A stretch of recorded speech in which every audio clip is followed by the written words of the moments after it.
Hello, everybody. Welcome to the Future of Retail Festival. Future Retail Festival is a 3-day event where we explore topics such as store experience design.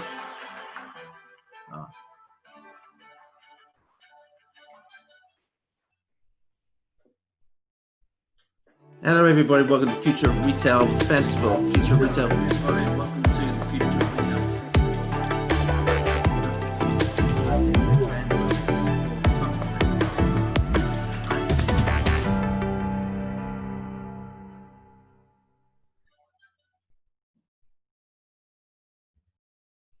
Hello, everybody. Welcome to Future of Retail Festival. Future of Retail Festival. Okay.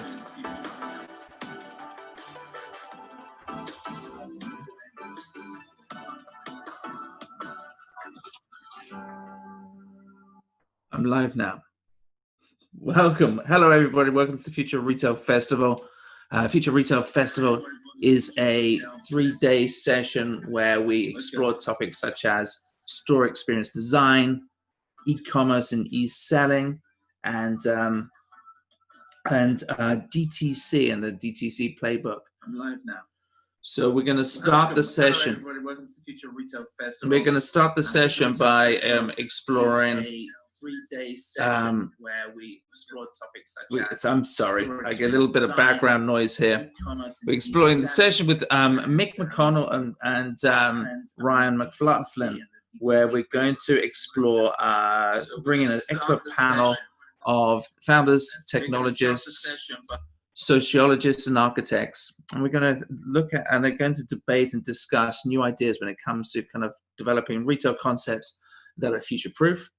They're going to look at how experiential retail will not only live today, but will thrive in the real life. And I'm looking forward to exploring the session and listening to the session and find new points of view and optimism. So please welcome Mick and Ryan. Thanks, Pierce. We're really happy to kick off the session for PSFK, and really excited about the possibility to discuss with this diverse panel the different ways retail and experiential is kind of evolving and changing. What we'll do is give a little brief introduction of who we all are, and then we'll jump right into some Q&A. And then later in the presentation, we're going to be doing a kind of a different approach with our panelists set up as teams. So my name is Mick McConnell. I am the founder of McConnell, which is a creative strategy company doing kind of retail and workplace consultation. My cohort here, Ryan Mclaughlin. Ryan. Hi, everyone. I'm Ryan Mclaughlin, the CEO and founder of MCL Digital, an innovation consultancy and global lab focused on retail, mobility, tech, and new work. I've worked with retailers big and small on their digital and physical presences from Walmart to Converse. And with Mick, really excited to be kicking off Future Retail Festival today. Zach?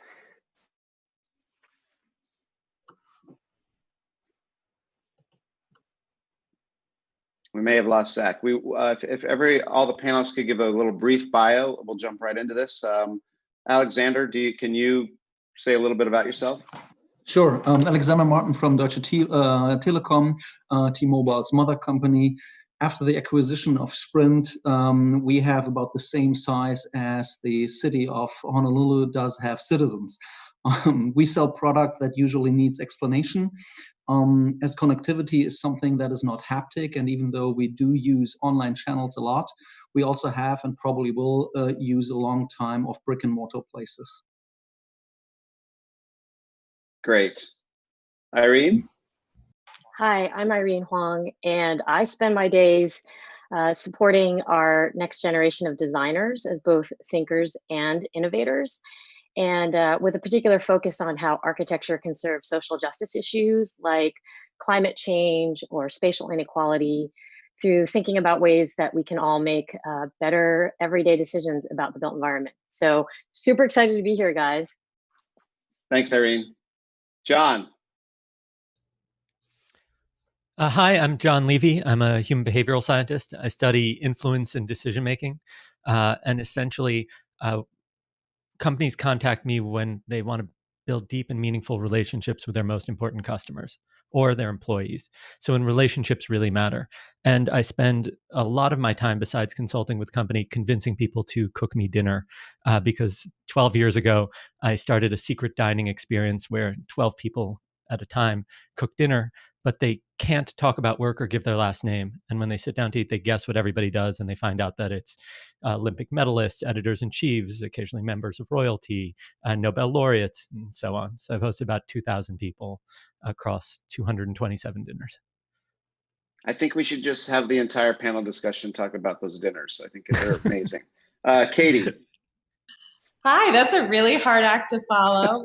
I'm Katie Hunt. I'm the co-founder of Showfields, which is an experiential department store which showcases the most interesting artists, brands, and experiences. We have 2 locations, one in New York City, which we just reopened again last Friday after 103 days. And we are launching our 2nd location in Miami later on this year. Great. Zach, did you join? Yeah. I am joined and here. Sorry, I was no, that's great. Hey, Zach. For some reason not unmuted when you asked me to start. So my name is Zach Normanden. I'm the founder and CEO of Iris Nova. We're a direct consumer beverage company enabled by technology. So we started with a brand called Dirty Lemon and sell our products or sold our products with Dirty Lemon through text message. And then we've since expanded to a portfolio of brands selling products now, not only in direct consumer, but through Walmart and other channels. So, but we're really reimagining beverage distribution with a slant on technology and data, really driving all of our decision making. That's great. Well, I'm sure we will delve into that greatly in a couple of the questions we have, especially one of the group questions. Ryan, do you want to kick off first question for this group of great panelists? Yeah, I just want to say again, awesome to have you guys here today. We have such a wide range, as probably everybody could just hear, of expertise areas and backgrounds. I think it's great that it's obviously a diverse group from many different kind of thought areas that are going to help us think through how retail can thrive in the future. So jumping right into it, this is maybe a little bit more directed at Katie and at Zach, but obviously everyone feel free to dive in. As one of the things that Mick and I were thinking about as we were going into this panel is that, culture keeps inventing ways that we shop, whether it's malls or strip malls, e-commerce to TikTok. But the headlines that you see, at least recently again, are that retail is dead or dying. Those have obviously resurfaced and forced due to COVID-19. But the long-term sales statistics really speak against this. We just think that retail is really just evolving. So really curious to know, where do you see this evolution going in experiential and omnichannel and e-commerce across the board? So for us at the Showfield side of things, we believe that the future of retail is e-commerce, which is consumer commerce. In the same way that every direct-to-consumer company that has been successful has reimagined itself around the pain point for the consumer, from Uber being like, you don't want to stand out in the rain and try and find a cab, and you reimagine that experience the way that the customer wants to see it. We believe that retail, again, is not dead, it's just evolving, but it's evolving to be reimagined by the consumer, and the consumer's needs are so much greater than they've ever been historically in terms of their expectations on that experience. So for us, it's about connectivity and community and content, but it's about really reimagining the store through them instead of through the retailer and through the business. If I could jump in, I love what Katie's saying, because from a behavioral standpoint, Ryan, can I ask you a question? Have you ever been to a restaurant? Yes. Yeah, exactly. Now, could you cook at home? Could you Yes. just have Instacart or something deliver food to your house? But you still go out, which means that there's a fundamentally important factor to, one, leaving your house, and two, having, because, if it's Chipotle or it's John George, it's a retail experience for food. So there is something about going outside, probably with people that you care about, and having an experience and paying for something. that probably won't disappear because fundamentally we need human contact. And what we see, and if you look at the research, is that between 1985, I think, and 2004, the average American went from having from 3 friends to 2 friends, meaning we've gotten lonelier. And what I think we're going to see is kind of this return to wanting to connect with each other in meaningful and deep ways. And that means that retail will need to evolve in some way to allow for the human connection aspect. But we're still going to go out to restaurants. And even when people are at the risk of getting sick with COVID, they're still going out to connect with one another. So I don't think that's disappearing anytime soon. Can I tag along on that? My question would be then to John. I'm completely with you that we social animals will need the human contact. However, is the human willing to pay for that? If you're shopping with Amazon, you get the same product from the shelf at Amazon than you get at the 7-Eleven or whatever. For the restaurant, this is not the same thing. You cannot order this to your home. It's a different experience. So are we as humans willing to pay for the brick and mortar that has to be there? And this is a question that I think is really, really driving a lot of us, and whether or not we are willing to invest in that. Not only are we willing to pay for it, I think what we're finding is that it actually supercharges the consumer who's walking in. I mean, all data points to the fact that return rates go down, that person becomes much more brand loyal. I think there is this inherent desire to hear stories and to hear about brands and discover new things. I think Amazon as a tool is incredibly efficient, right? It's incredibly affordable, but it's not great when you're looking for something new and you're looking to be inspired. The discovery is actually kind of broken within Amazon. You go in very intent-based, and with all of these new brands coming up in the world and all of these new products and all of these new artists and amazing new things, I think we are still looking for a curator too. It's not just the experience, it's looking for a point of view. And I think we're all willing to pay for someone to make that more convenient for us, to be able to find things that are truly different and inspiring. I completely agree with that.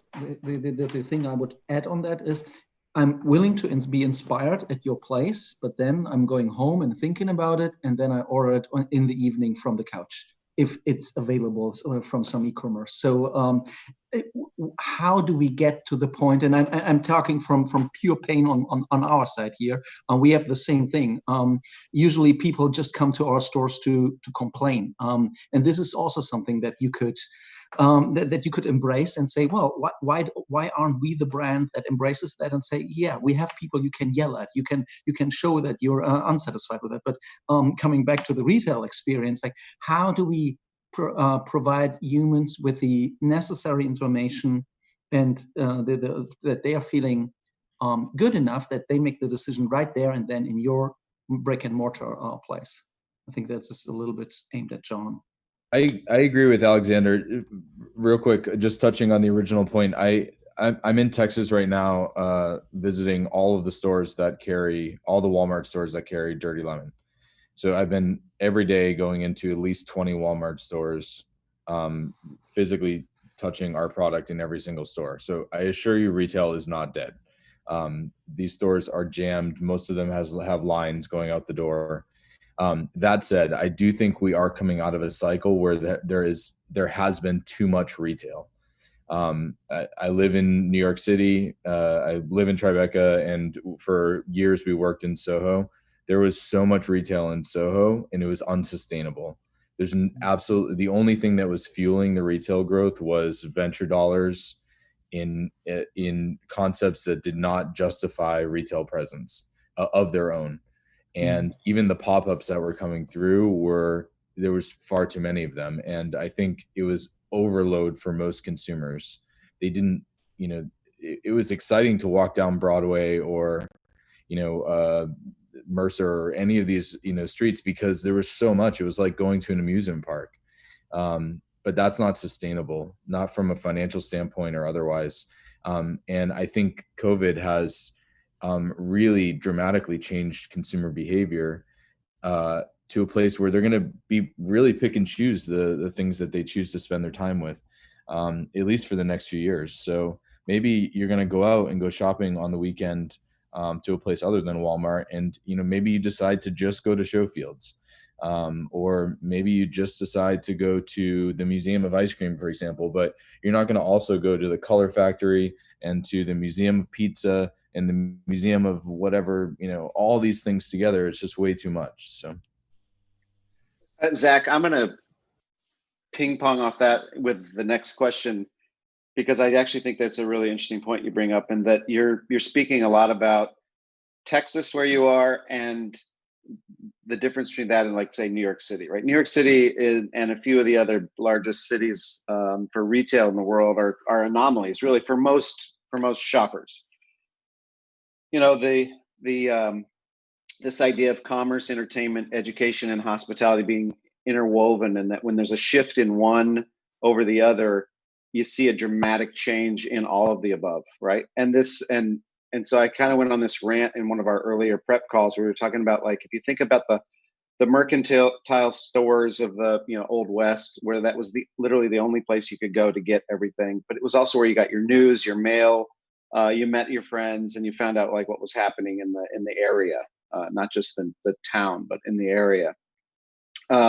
It's where you found out about politics. It was just the only destination kind of place. Then the department stores kind of grew around the cities that were growing as a downtown destination where all of the shopping occurred. So you'd go to the department store and get everything that you needed. And next to the department stores, the movie theaters started to sprout, restaurants started to sprout. So you think about downtown LA and Chicago and New York City, and even cities like Omaha, Nebraska, and Kansas City, where the old theater downtown was next to the department store of the city, and there were local department stores. And then to jump ahead, post World War II, when J.C. Nickel arguably made the kind of first destination retail district with the plaza in Kansas City, where he built a retail first area with office and living and even schools. But the retail was kind of the first kind of development component to this district. Things started to change, and we started to see this idea that those interwoven pieces of theater, hospitality, school, and retail could kind of feed off each other. And that actually worked for quite a while. And it wasn't until the 70s when Jaws and Star Wars and these large, big movies came out that the theater shifted and became a more important destination. So you start to see almost like a parametric model that you see like Sidewalk Labs do. So as the theaters got bigger, the retail component around it changed and shifted. And so eventually we landed at large malls with department stores are now the anchors. The Cineplex is integrated into the mall, and the smaller retailers were kind of the satellite offerings around those big anchors and the anchor of hospitality. But then we had, to Ryan's point earlier, we had the Netflix come, strip malls allowed us to go just to where we needed to go. We didn't need to go to the big mall. We could get what we needed. And eventually the TikToks and the streaming services came. And so our world around us changed, but retail kind of stabilized as this small stores in a district, whether it was at a mall or in New York City or in Chicago or London or whatever. And so this idea of, I think Katie used the word evolution several times, this idea that evolution or change or retail is dead. I guess the question is it none of the above? Is it just the fact that all of these other components are changing in our life and that retail's catching up? And so, maybe John or Irene could even talk about how there's other aspects in our life that are changing maybe faster than retail. And so we're just in a mode now where retail's just catching up to technology or to lifestyle.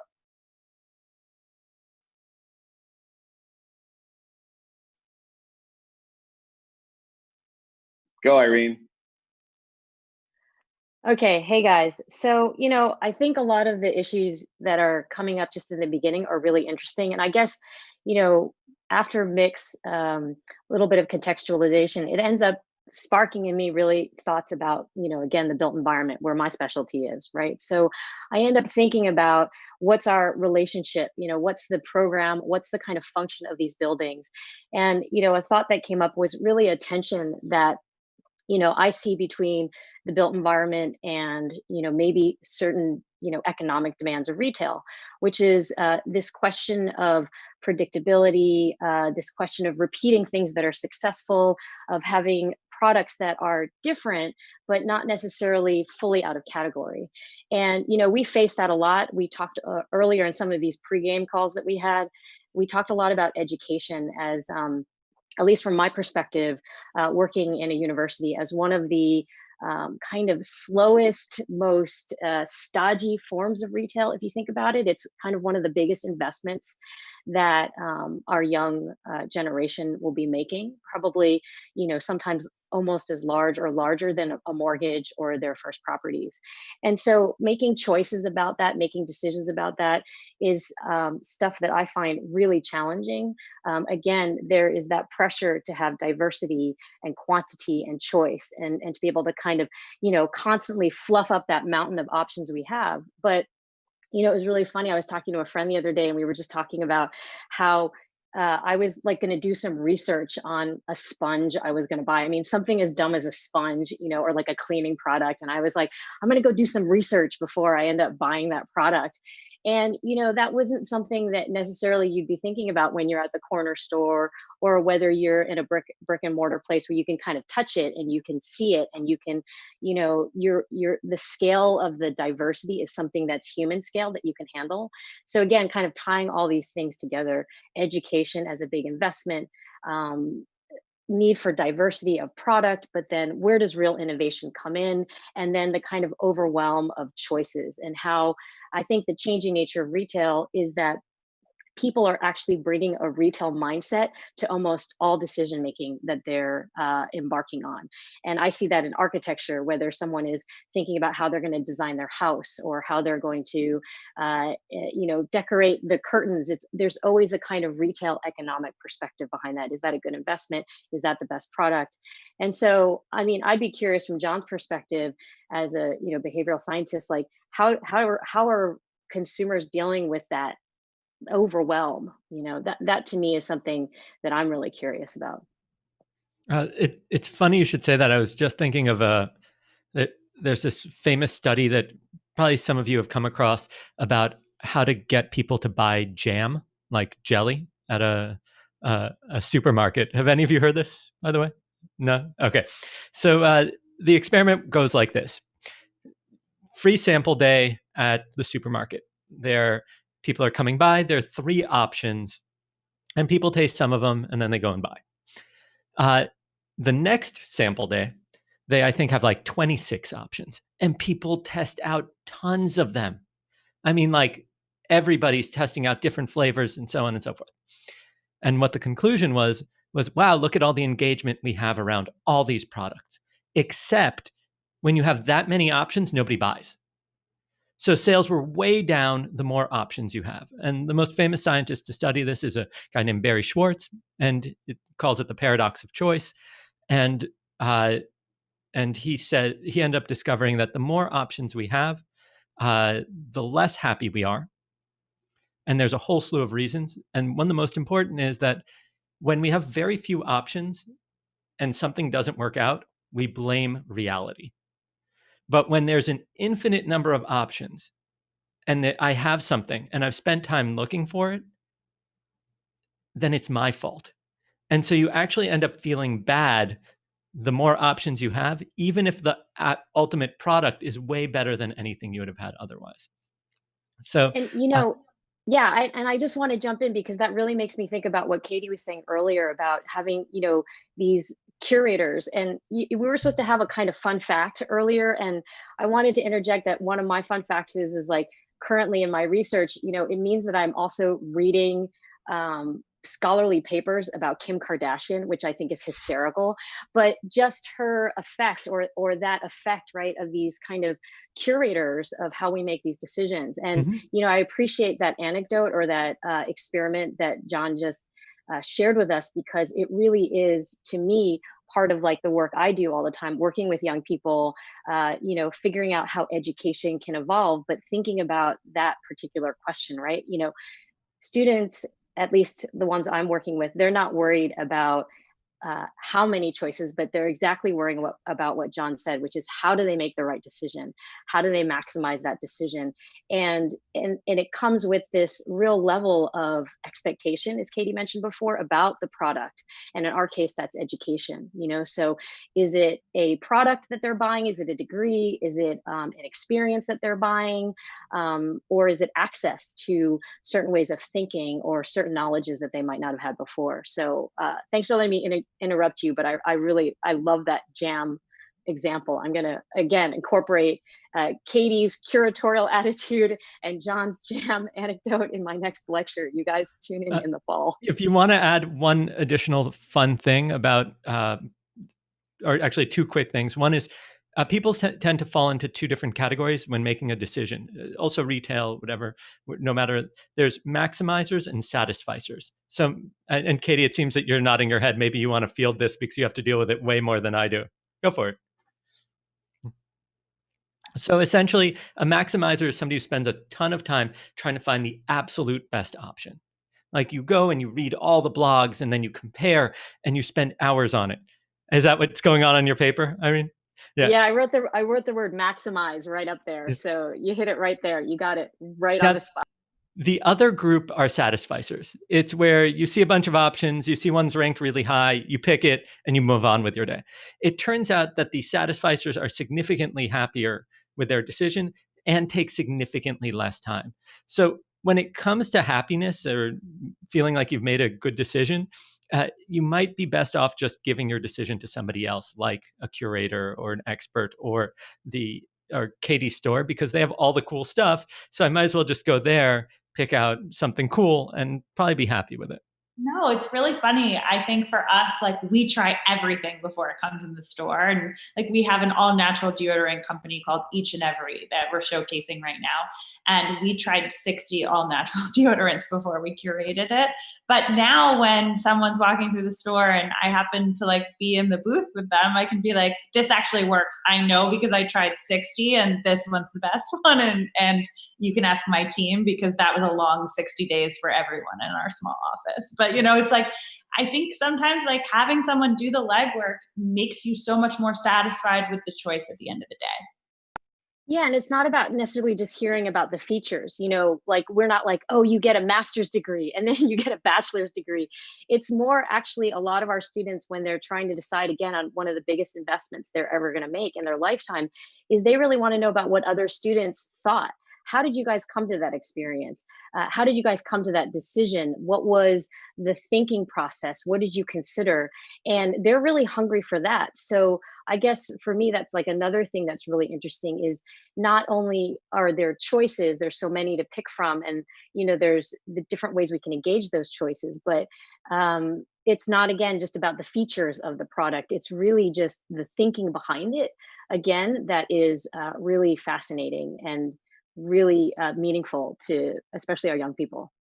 Zach, when you're doing a flavor assortment, is there kind of a magic number that you guys find when you put in front of someone like X number of flavors or beverages that they're more likely to convert or to buy more? Well, funny, good question, because so last year we were always about speed. It was always how quickly can we formulate and launch a new beverage. And then speed led to quantity. So last year we said, we're going to launch a new beverage every 30 days, and which no one had ever done before in the beverage space. So we started doing that. And then we very, very quickly realized that all we were doing was cannibalizing our sales with, instead of as we added SKUs, customers of other SKUs would just say, oh, cool, I'm going to try the new one.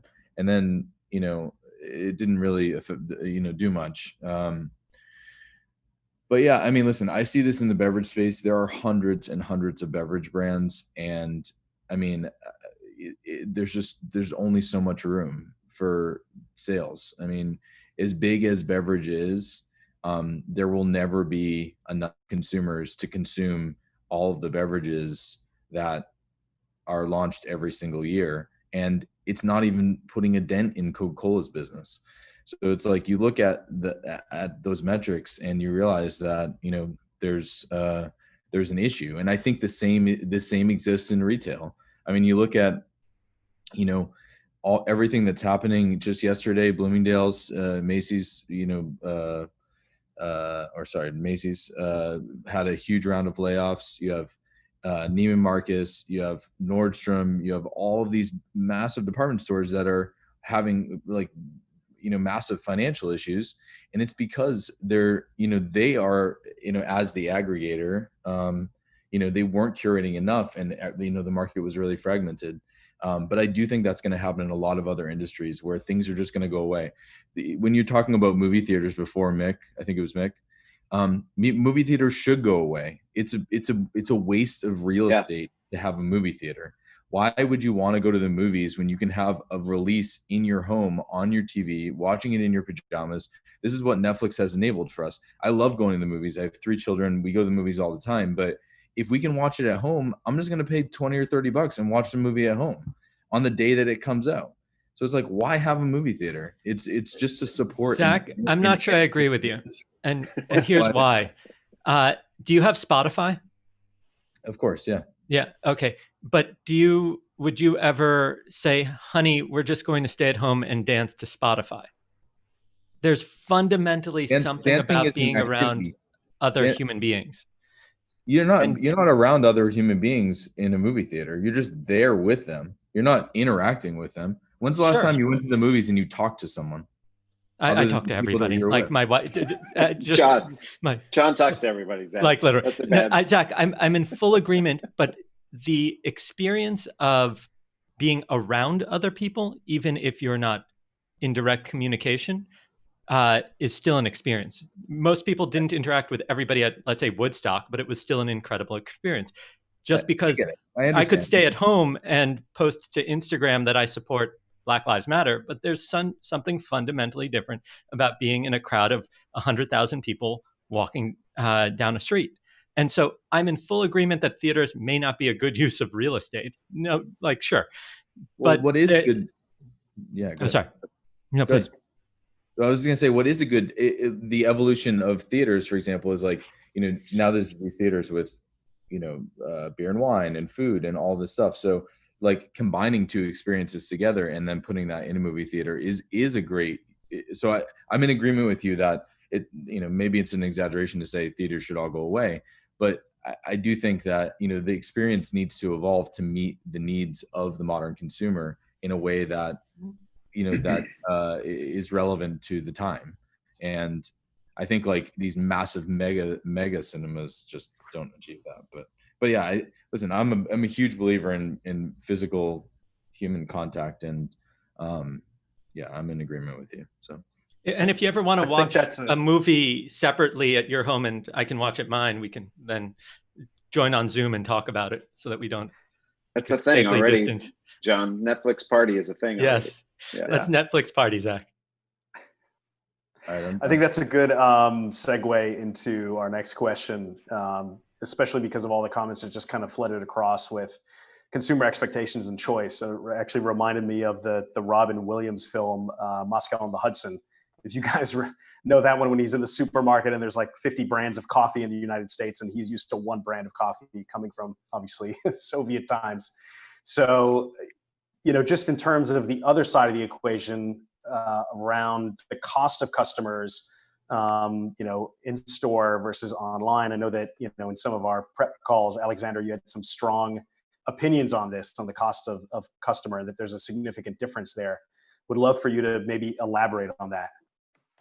Well, I think it depends on the customer you're looking for and also the product that you're selling. So customer acquisition cost and CPM and all that, it has become more and more expensive. If you do the total math on certain products, you realize that in some instances, the digital e-commerce can be more expensive than the brick and mortar sale.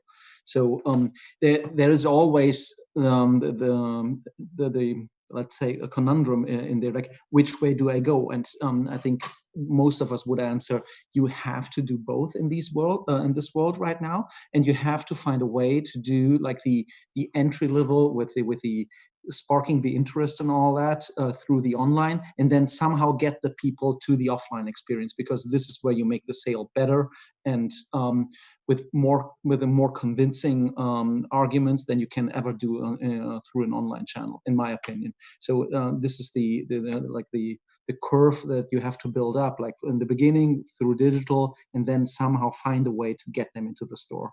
And that's at least what we have figured out. I'm not sure whether we are right about it, but we feel pretty confident about it. I'd actually like to ask Zach basically the same question, or if he agrees with that, just because you guys have a humanless interaction, obviously, quote unquote, in store. How do you see it? Yeah, so we have just to give everyone context, we have a retail concept called the Drugstore, which has been shut down in New York City since COVID started. And the idea behind the Drugstore was, let's give people the convenience of being able to purchase any one of our beverages, so all of the brands in the portfolio, in one place without having to interact with anyone. So you can walk into the store, you grab a bottle of whatever you'd like, and then you just text us, which is a platform that we already had all of the brands using anyway. And then you complete your order at your convenience. I think for a moment in time, that was a very unique idea. I think I think that there are flaws in I'm getting off track, but anyways, I do think that it's a great marketing. It was a great marketing initiative. That's not a concept that works at scale. It doesn't there's never going to be cashierless stores on every in every town in America. There might be smart vending machines, or there's a lot of other things that technology has moved faster than that analog experience would have allowed for scale. But yeah, no, I think that's not going to happen. And you see this already with Amazon Go. I mean, it's Amazon's been playing around with this for a while. I don't think that it's something that they're investing more capital in, because while interesting, there's a lot of challenges with retail in that format. The other thing is that you cannot do it with every product. For instance, our product needs some explanation at the end of the day. Our plans, even though I think ours are on the easier end compared to our competitors to understand, but still you need some explanation. And I would assume the same goes for Katie's experience. There needs to be somebody who has to tell the customer, oh, I tried this, this really works. And this is, I think, the tipping point where the customer is more convinced that this is a great product. So I don't believe in completely humanless. I want to. Technology, though. I mean, we just launched something called the Magic Wand in response to COVID, where you can experience the entire store, go through, ask questions, learn about every single product without ever interacting with a human. It's a audio tour that's paired with an app where you can ask questions, you can purchase, you can learn things, you can learn about products, and you're actually hearing the stories of each of the brands and the art from the artists and the founders. So I do think that there are ways that technology will evolve towards more contactless experiences for those who opt into them. We still have the live tour that is more popular. People still want to be with another person, even in times of COVID, and walk through the store. But there's definitely advancements in the technology side towards completely, self-guided experiences.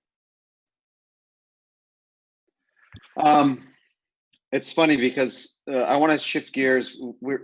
We originally had set up this with two teams, Group A and Group B, because we had this idea of almost like debate style, forcing you guys to pick a side. because it's a complex discussion, right? Retail, experiential, community, and we kind of wanted to just force you guys to answer or give a solution based on the team or position that you're given.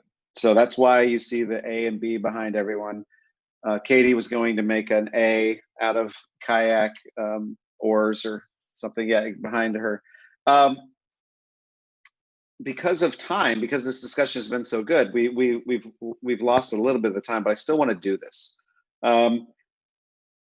What I find is really interesting is that all the way back in the conversation with Alexander talked about giving you somebody to yell at, and John talking about the kind of social aspect of going to restaurants or not dancing to Spotify, and then Katie talking about retail experiential.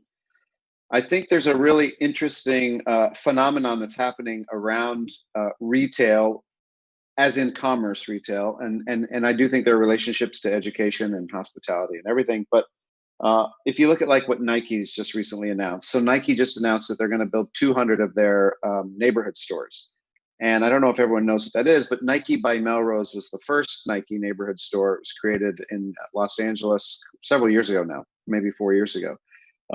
It's a small destination store within a neighborhood. There's no signage out front. The stock inside is rotated every 2 weeks based on the needs of the neighborhood, based on data that they collect by scraping what people in the neighborhood are looking at online. They actually have partnerships with some of their brand partners, the Foot Lockers and stuff, to get data from their partners as well. And then they get the true response from their customers, which are local customers. So they have, for example, they've created a vending machine, and in the vending machine, instead of Nike product, they have like vouchers for Pilates and yoga by local instructors. And what they do is you can use your Nike Plus account once a month to get a free thing out of the vending machine. And it encourages kind of local businesses to offer something in the machine. And it encourages people to come in at least every 30 days to see what they can get. And it's been a huge success for them.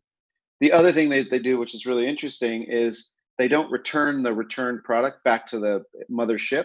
They keep it in store under a mannequin, and that they sell it at half price. So Zach returns a pair of shoes, it's size 12, and he should have gotten the 11s. Alexander can go in there and buy Zach's 12s at half price that he returned. So they've decided now, post or during COVID, that's the model that they want to pursue with. And I think there's a really interesting position there. So Group B, if you were going to expand Zach's business, and we told you that you had to do the Nike model of the Nike neighborhood store, what markets would you think that you would need to pursue? Why, and how does that relate to this discussion about community?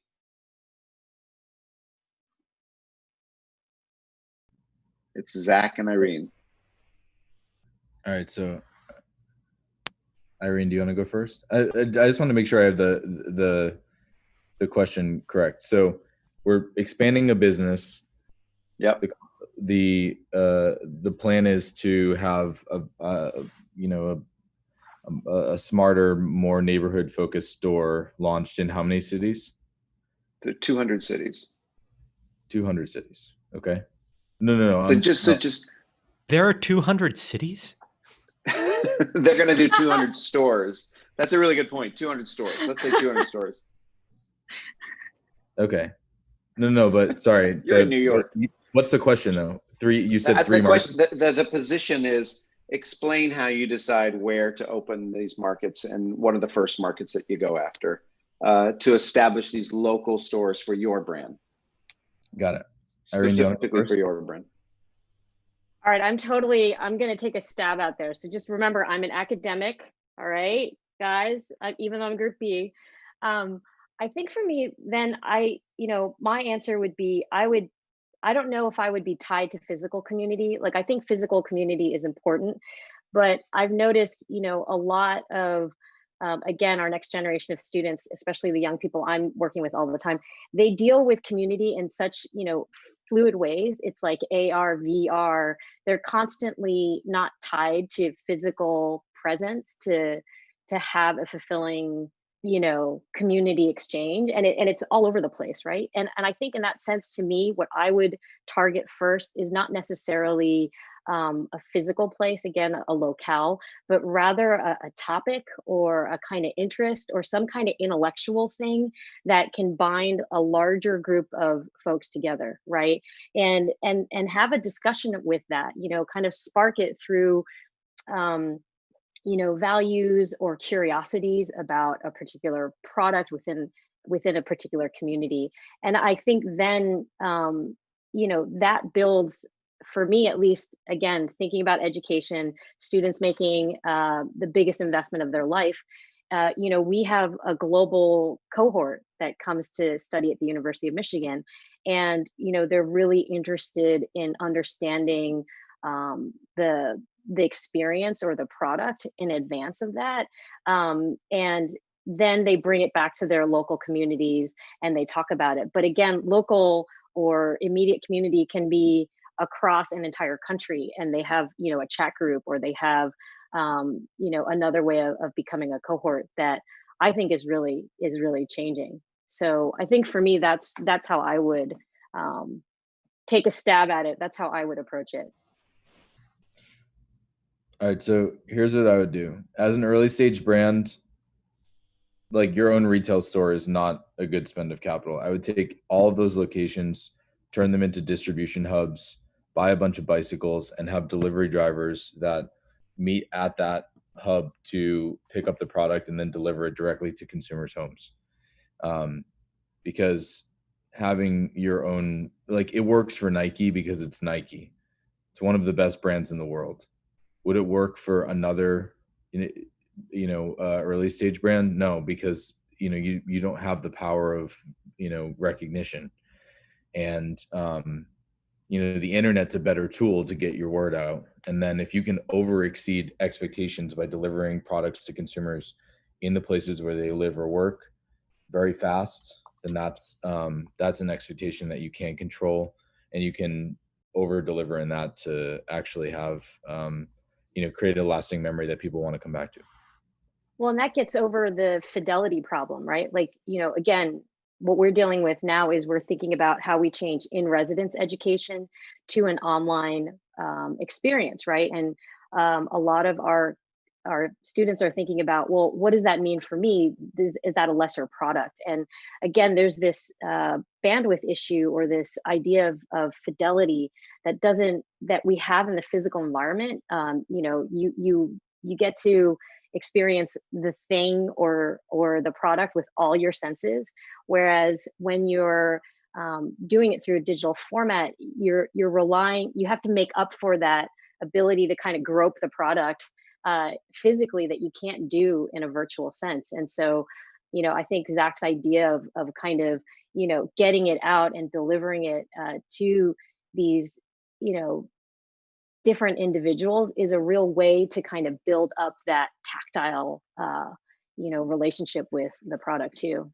I know Ryan's going to jump in here with the Team A question really quick, but I do want to, I love the idea that Zach's putting forth, and I think it's a really interesting idea. It maybe when the next team is answering, they can pepper in a little bit of this. I don't want to hog too much time, but there is an interesting model about retail as distribution, right? Retail as a distribution center. To Alexander's point earlier, it's a service point for people screaming at you too. I mean, there's an interesting model that it's more than just shopping. It's this point of contact where things can happen. And I think there's a great kind of commentary happening in the chat box about clientship CX. And I think we're not going to get to it now, but when we get to Team A, maybe Katie can pepper in there well, that Showfields is definitely about this. It's definitely about this kind of consumer experience, and that consumer experience, service, and kind of community are things where retail can still play an important part. But I think, to Zach's point, this distribution model is really interesting as well, and I think that's worth worth debating another time. Well, and I Ryan? just wanted to add, the Yeah. last thing is that if you think about retail, like to me, it just strikes me as an incredibly social activity, right? Like if you're, you go shopping with your friends, or whether that's online or virtually, it's a social thing, like figuring out, like, does that make sense to someone else? Does that product ring true to someone else? Is that something I also want? But it's so social. And I think for me, again, as an architect, as someone trained as an architect, thinking about what the space of that is, whether it's AR, VR, bricks and mortar, all of that stuff is again really interesting. So how do you overcome that when we're hybridized? And it's also about education. People come to the stores and ask questions for regarding products. I guess Katie will vouch for that. For us at T-Mobile, people will come and they will ask us, "What do you think I need?" And then you need to educate them about their behavior and what fits their behavior. So I completely agree with what you just said there. Yeah, and I think on that point of distribution, that's a really great point, Zach, just because I think that's one of the reasons why Nordstrom Local or some of these larger brick and mortars are kind of going smaller and finding a way to really kind of find those proof points of how they're going to be able to distribute and be able to do that in a smarter way than obviously having big box kind of everywhere across the board. So Team A, this is going to be, I think, a really challenging one for you, but we're really excited about it. So Team A, you have to take this position. You believe that physical retail is dead. What is your marketing plan for driving everyone to your D2C offering? Go. I introduced COVID-19 into the market. It happened. Done. Shoot. Well, if Zach is right that there's just too much of stuff, then what we need to promote is more people having babies so that we could have more customers. So I'm pro having everybody should have as many children as possible so that we could have a growing customer base. I think it's then about creating mass and community around your product within a digital sense. So, for us, we just launched live video shopping feeds, and it's like QVC for millennials, and we have different hosts who have their own following, their own sort of opinion on things, and people are tuning in to watch them, not because of us. They're tuning in because they care about what this art curator is curating and what they're talking about, and why they're showing, African American artists that week and the stories behind each of them. I think if retail is dead and digital is how you have to go with the rising cost of acquisition, you have to figure out what your community is around you and then spend against that in order to reach scale. There's no way in the current environment that you can spend effectively enough just in paid digital to have enough customers to scale. Especially as the noise becomes more and more in the digital world, it's really hard to stick out. But and trying to answer your question, one of the easiest things that would spring to my mind is offer the product that you have through the digital channel with some benefits that you won't get in the retail channel. So I will, let's say, an extended warranty, because you help me save some money on shelf space on a very expensive brick and mortar place. That could be something that I could introduce.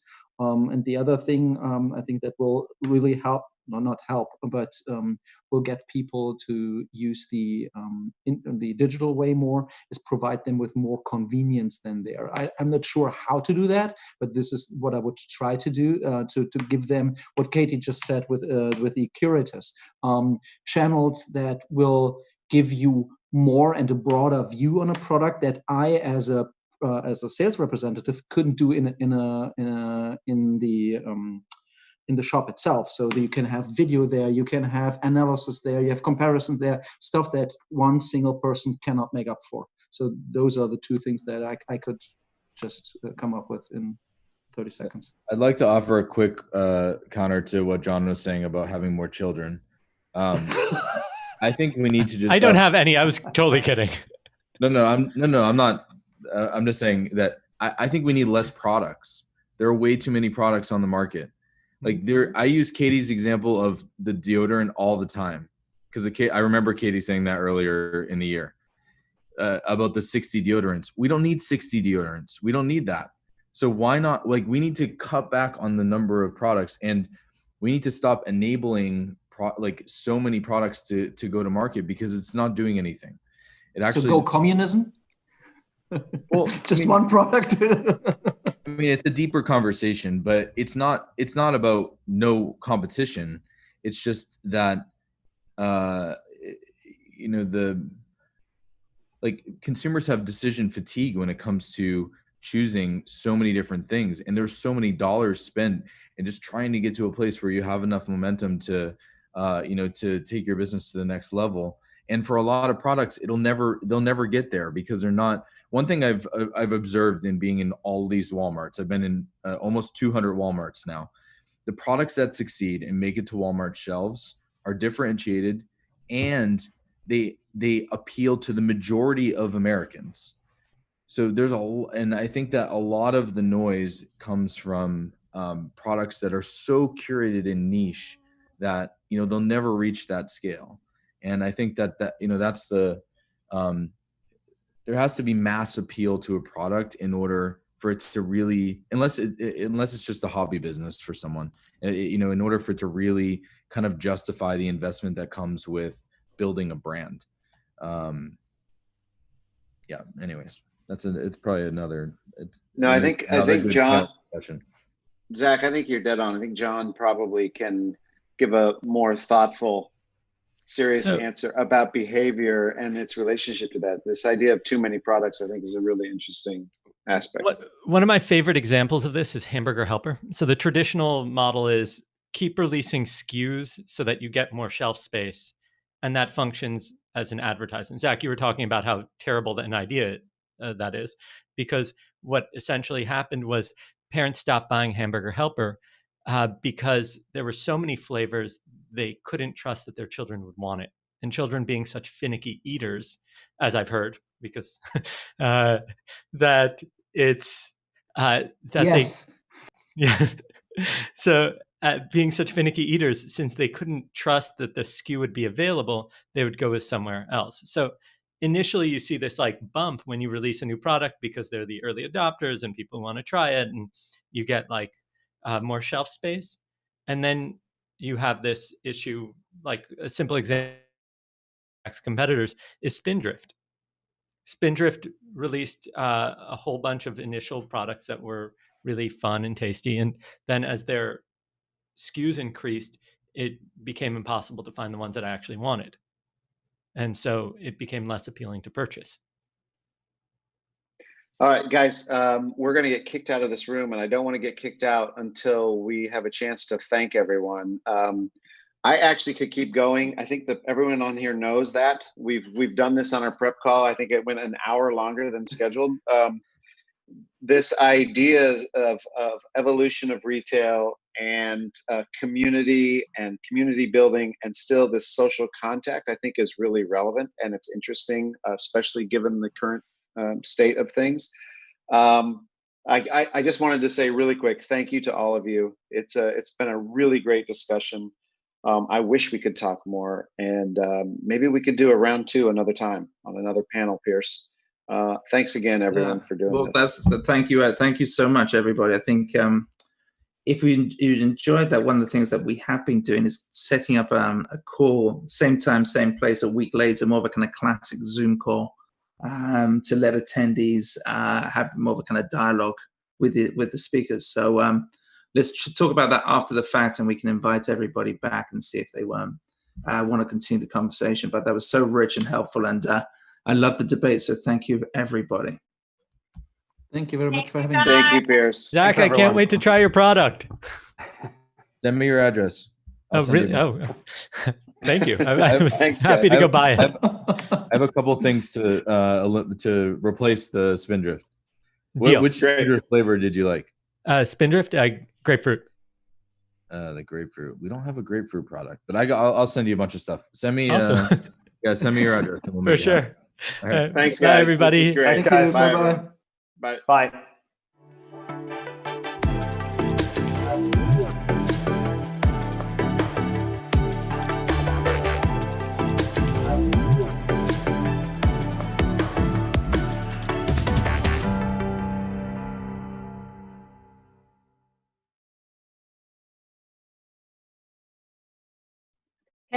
Let me turn on my camera.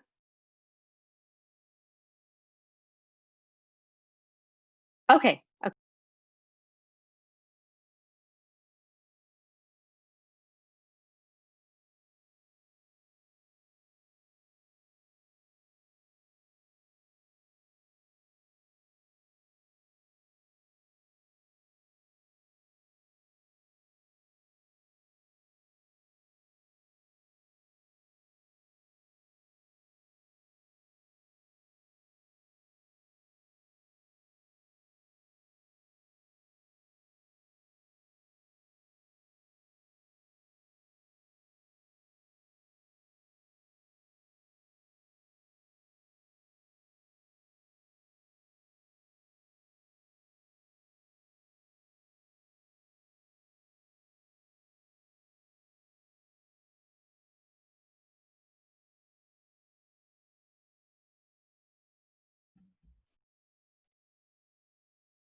Hey everybody, welcome to the Future of Retail Festival, 3-day festival full of sessions, ideas, inspiration. Each day we talk about a different topic. Today we're going to speak about store experience and store design. The second day we're going to speak about e-commerce, e-selling, and the third day is around DTC, direct to consumer, and how we can improve that. And all of these talks have been put together to help us kind of respond to the current environment and create better and more inclusive retail in the future. I'm excited to have our speaker today in this session. Melissa Gonzalez is a true pioneer when it comes to new ideas in retail. She runs the Lioness Group, and she's come to here today to talk about how she thinks we can develop and innovate in retail. So please welcome Melissa Gonzalez.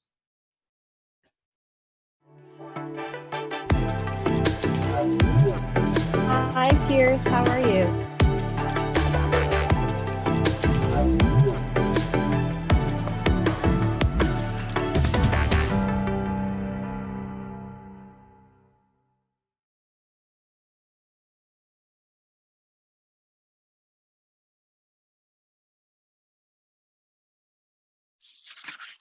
Okay. Good morning, everybody. Thanks so much for joining today to the second, I guess, annual virtual conference for Retail Innovation Week with PSFK.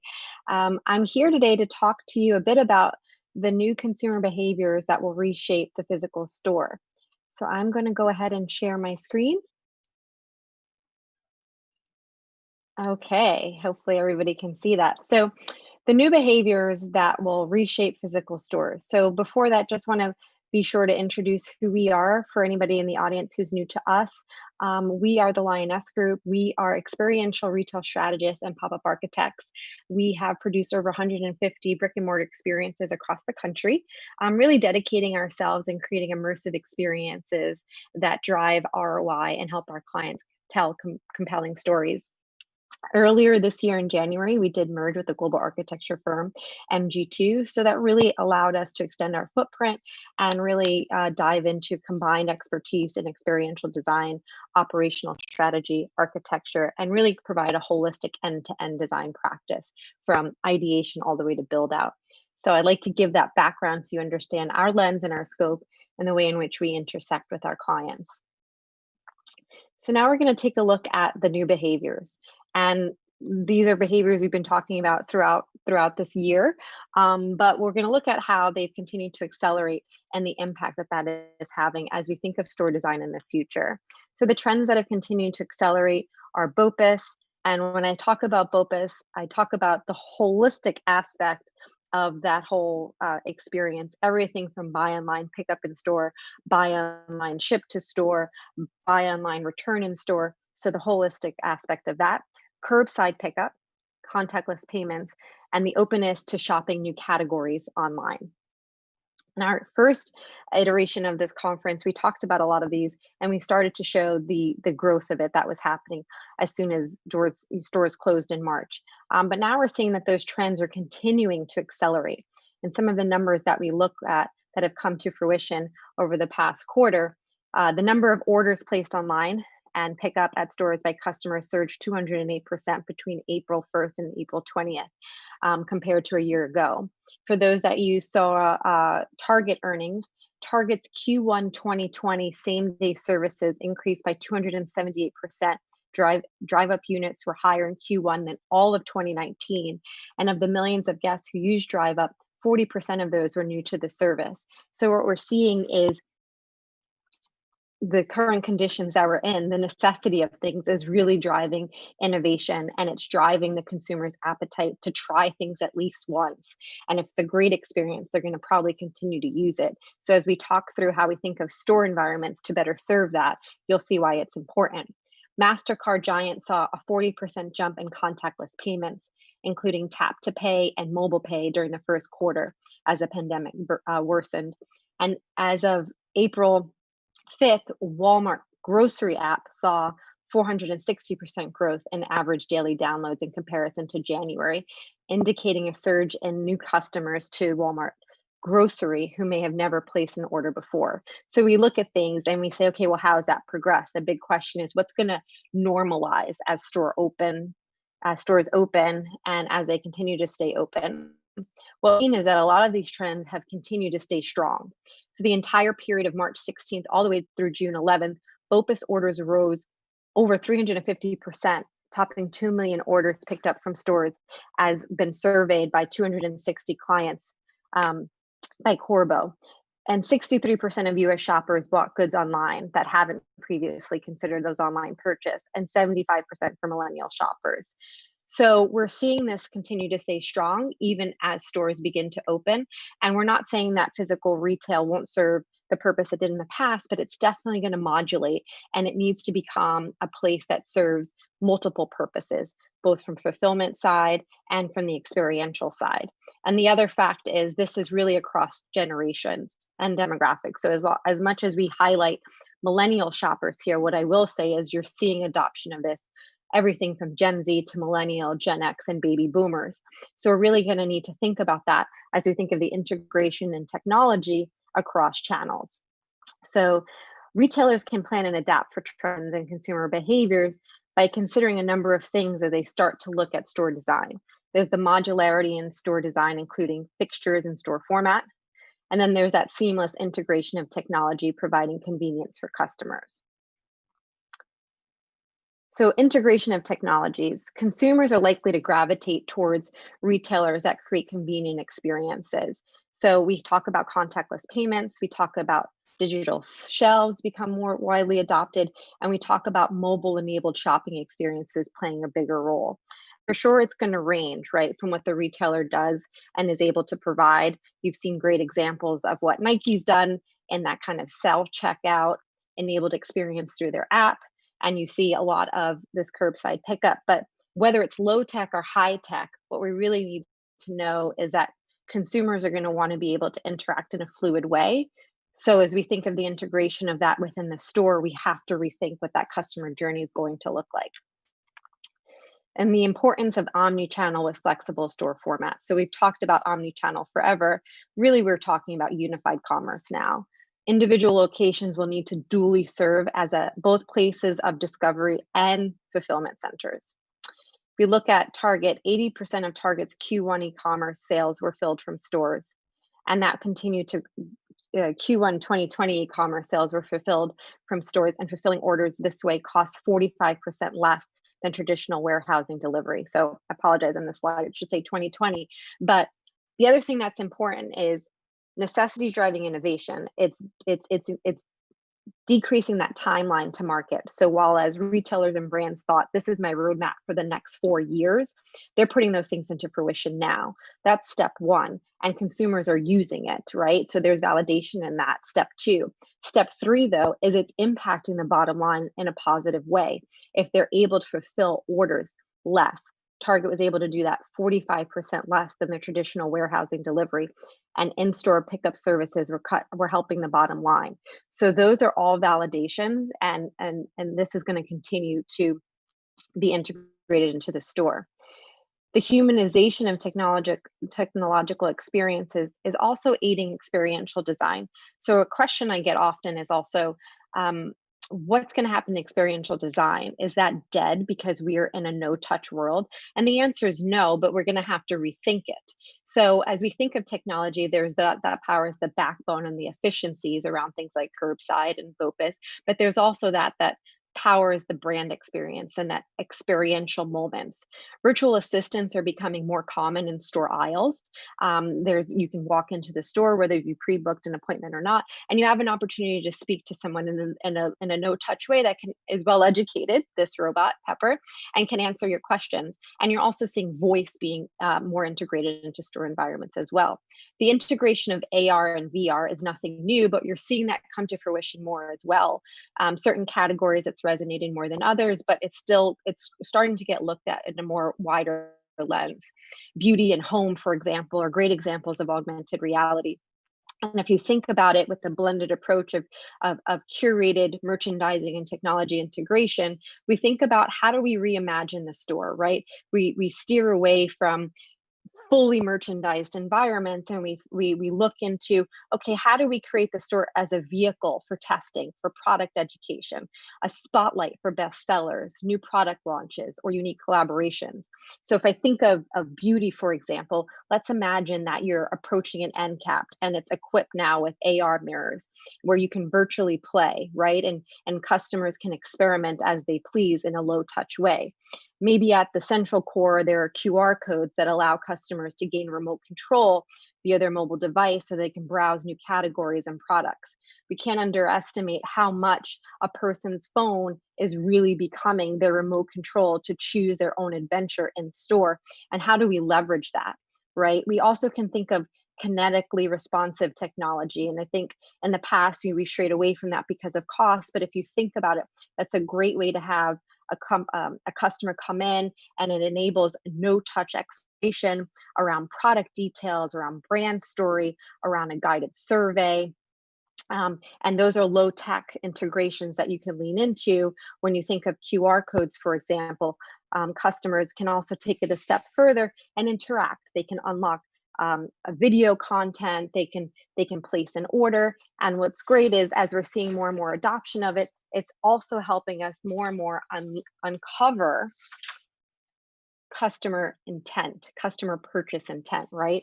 So now we're learning more and more as well about what customers are doing when they come in the store, exactly what products are they interacting with, what are they trying to learn more information about, and it's really creating and illuminating a way for us to better understand who's in store. So what we believe is that we will see stores adapt to a more technologically advanced consumer base. Stores will need to seamlessly be able to serve numerous customer journeys. So what does that mean? That means that we really need to think about modularity in store design. So I'm going to touch upon a couple of ways in which we need to do that. First is the cash wrap.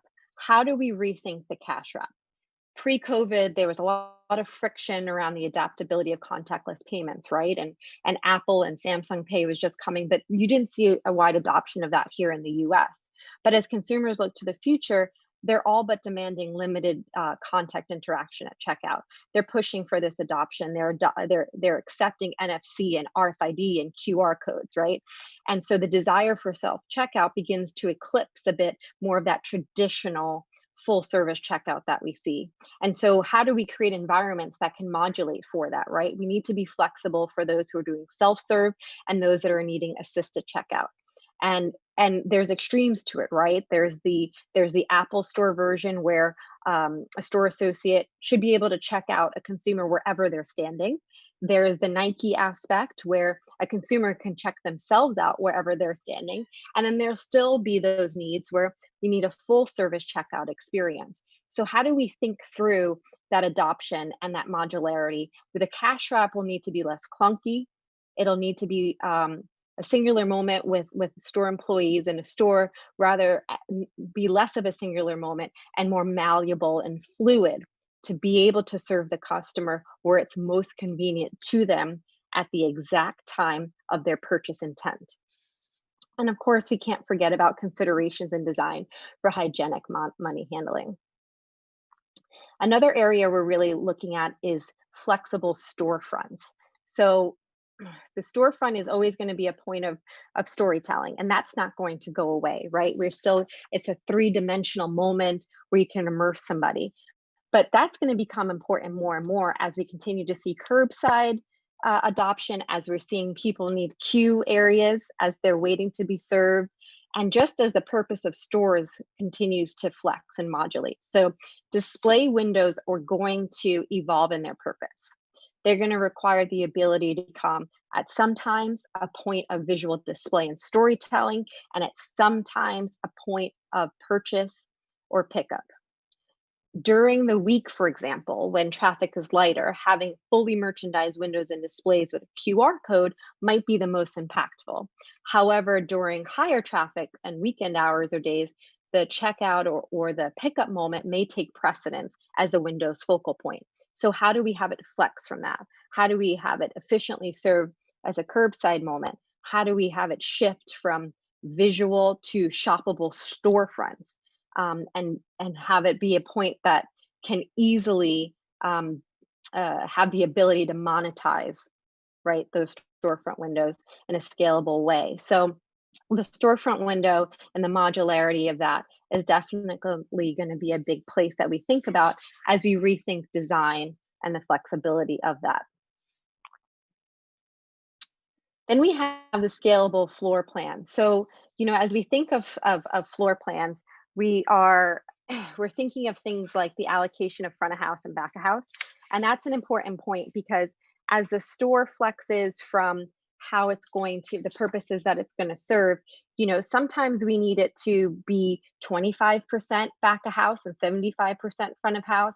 And sometimes we need it to be 50-50. And sometimes we need it to be the complete opposite, where it's a much smaller footprint front of house and a much larger footprint back of house, so that it can efficiently serve as that point of fulfillment, right? And if we think about it throughout the year, there's obviously going to be ways that it flexes in that there's going to be more orders online for pickup, for example, maybe because there's a new product drop, maybe because it's the holidays and the seasonality of things. So store walls are kind of become these larger than life points of contactless exploration and education sometimes, but they also need to be able to flex so that we can be able to efficiently fulfill orders as they evolve throughout the year. So the other thing is the operational protocols, right? So if we think about that, there's a lot that we need to think about as we think about how a space modulates from pickup of orders, return of orders, events in the space. So again, really, we're going to have to do a lot more of that scenario analysis so that we can think about how do we create this environment that fulfills multiple purposes throughout the year and can efficiently morph for that. Another area as we think through the modularity in store design is the package journey. So again, this creative modularity allows for flexibility in stations for product intake, optimizing package dwell time. And we need to think of things like how long a package sits on the floor. So often, the number one thing we think about when we plan for a store environment is what is the customer journey. But in today's world, we can't think of the customer journey without thinking of the package journey. The package journey is determining so many things about a customer's experience. So how do we create an environment where we can easily rearrange and use valuable floor space to more efficiently process, pack, and unpack and reallocate merchandise? So I said earlier in this conversation about the growth of BOPIS, but it's not just buy online, pick up in store. Again, it's buy online, pick up in store. It's buy online, ship from store. It's buy online, return in store, right? So there's a lot of scenario analysis to do as we're thinking through that journey.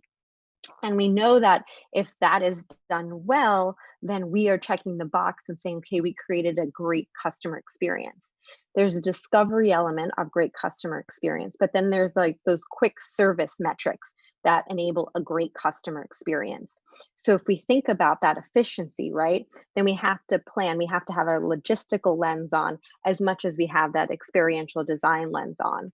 We also know that when customers have a very positive experience with, for example, returning a product, they're more likely to then reinvest those dollars on the spot and shop and put that money back to the brand if they just had a seamless experience.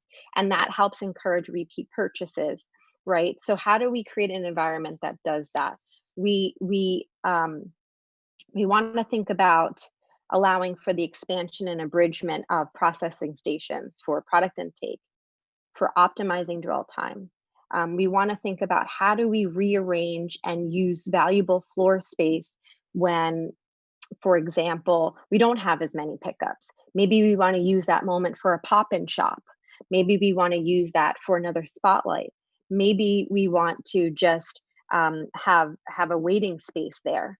We also want to think about creating dedicated spaces for effective queue management, package tracking, and how do we rethink of the staff and how we're going to integrate through that. So there's a lot of things to think through now, and it's a bit more complex as we think about store design, as we think about all of these areas in which consumers are adopting technology and really having this fluid online, offline interaction with the brand, this self-guided experience that's also supported by a brand, and how we create an environment that, again, is a mix between quick service metrics done well, right? But also this experiential moment of discovery. And when we do that well, and we think about not just the customer journey, but we think of the package journey as well, then we're going to have better customer service. We're going to optimize flow. We're going to have happier customers. We're going to unlock brand loyalty. So, with consumers increasingly adopting technologies that enable self-guided exploration and checkout, brands will need to deliver on quick service metrics as much as they do in customer service. And I hope that you all will start taking a holistic view on what that means from the outside in, the curb, the storefront window, the interior merchandising strategy, and the checkout experience.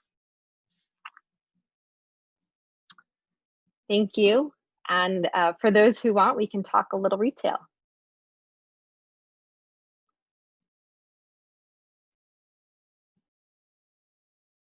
All right, I think we have some questions here, which is great.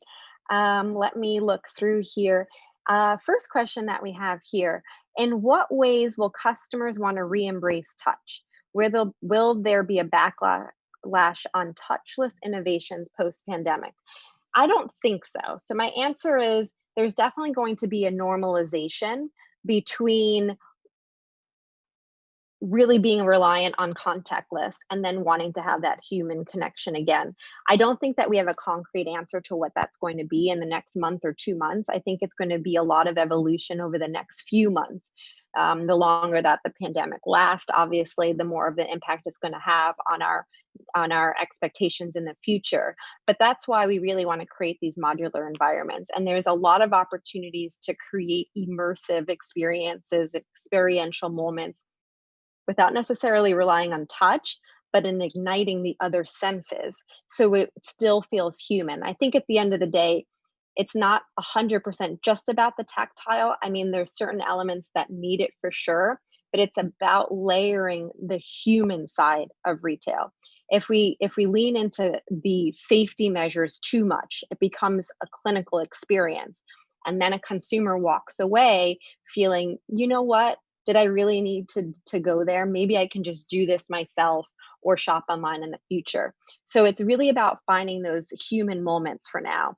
Is there a little message you can put in somebody's package?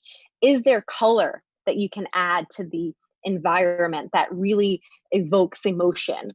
What can you do with sound? What can you do with scent? So it's really thinking those ways. And then if you can integrate stuff like virtual assistants in store as well, I think that you can help bridge that gap in the short term. I think we have another question coming in here. I think the biggest question that I seem to see as a trend here is really thinking about, how we do all of these things. And that's why creating flexible environments is going to be so important, right? We've seen the stats grow. We've seen that contactless payment has grown. We've seen that curbside has grown. We've seen as stores open, it's starting to come in a little bit because people do prefer brick and mortar overall, especially in certain categories, but it's still too soon, right? And so if we think about it, we really need to create flexible environments so it allows us to iterate and test in the moment and learn and be responsive in that way. So the term we're really using as we think of 2020 and 21 and beyond is creating agile, responsive retail environments. And that's what's going to let us be able to answer some of the questions that are being asked here about, are we going to go too far? Are we going to be able to meet consumers' expectations, not just today, but also tomorrow? And so if we create these environments that are able to flex around these important key moments, then we can always be listening and iterating. And the other great part is as consumers are adopting this technology, we're always learning, right? So being able to digest that information and say, okay, the average time at cash wrap is less than it used to be, or the average person needs to check out on their own, or the average person is okay interacting with our storefront window, then we can make some determinations that way. The question is, do you think stores will be embracing smaller footprints as they shift in inventory needs? So I do think you're going to see more small formats coming for sure. I think you're going to see a whole mix of things. So I think in key markets, you're going to see those flagship destinations, but depending on the scale of the brand or retailer, right? So if we go to more of that mass retailer, what I would say is they're reevaluating the footprint, right? And they're thinking of capital expenditures across the map, and they're looking at what the purpose of each physical location serves. And there's no cookie cutter answer to that, right? So in certain markets, it's going to make sense to have a bigger footprint. It's going to make sense to be there 12 months of the year. And the store is going to need to flex for certain things. But in other cities, it might not make sense to show up 12 months of the year. It might make sense to show up at key times during the year, new product launches, new collaboration announcements, holidays. And so for that, pop-up retail might make sense. And then not in every market are we going to need full inventory. I think as you see Nordstrom, that's a perfect example of, they have flagship locations and they have local locations, which is really a services hub and a point of fulfillment. So it's really taking a holistic look at your physical portfolio and thinking, how do we serve each one of these markets? And if you think about that at a lens and being customer centric, what you need to deliver, that will inform what that store format and that footprint needs to look like. The next question is, how do pop-ups play in this transitional time as part of it? So I think I answered that a little bit, but what we really love about the opportunities of pop-up retail is it lets you show up when you need to, right? And you don't need to be in all markets 12 months of the year. Some markets you just need to be for special occasions, but also having pop-up allows you to test.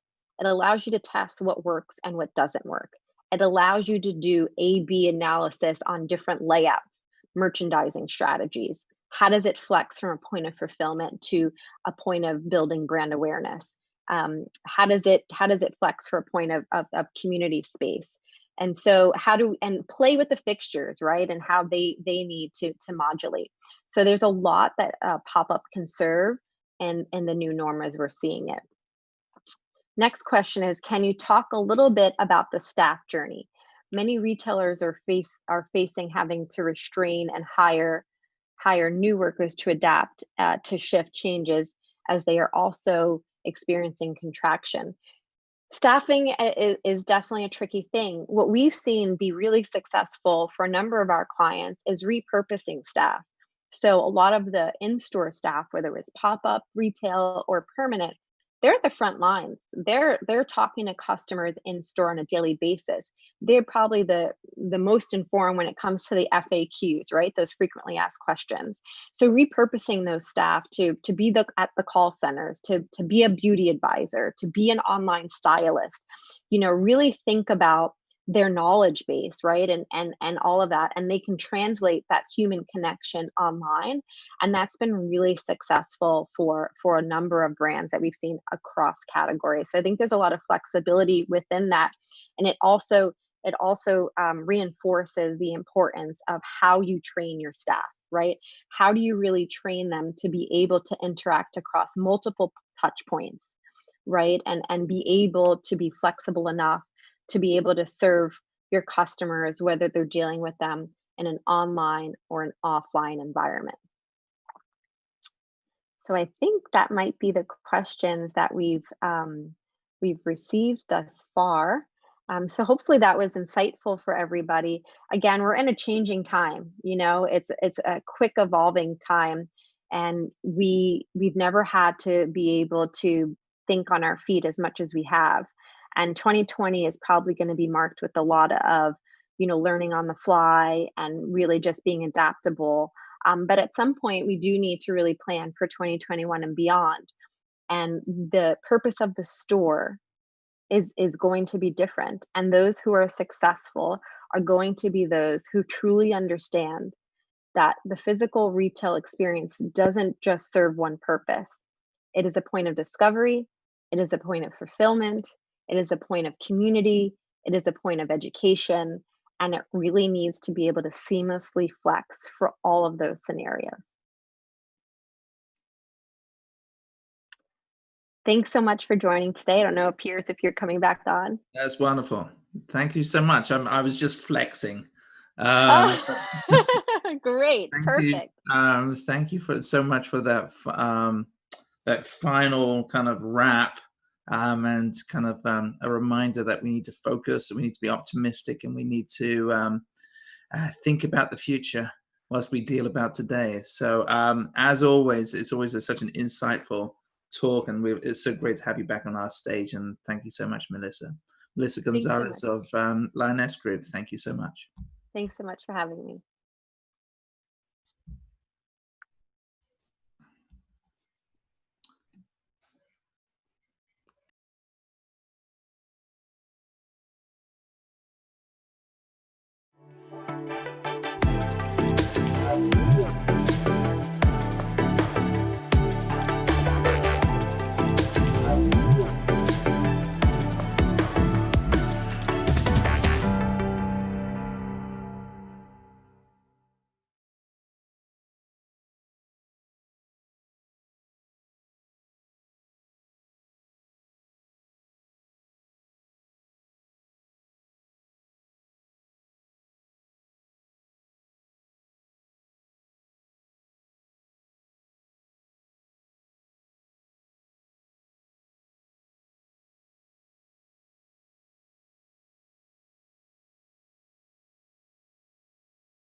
you.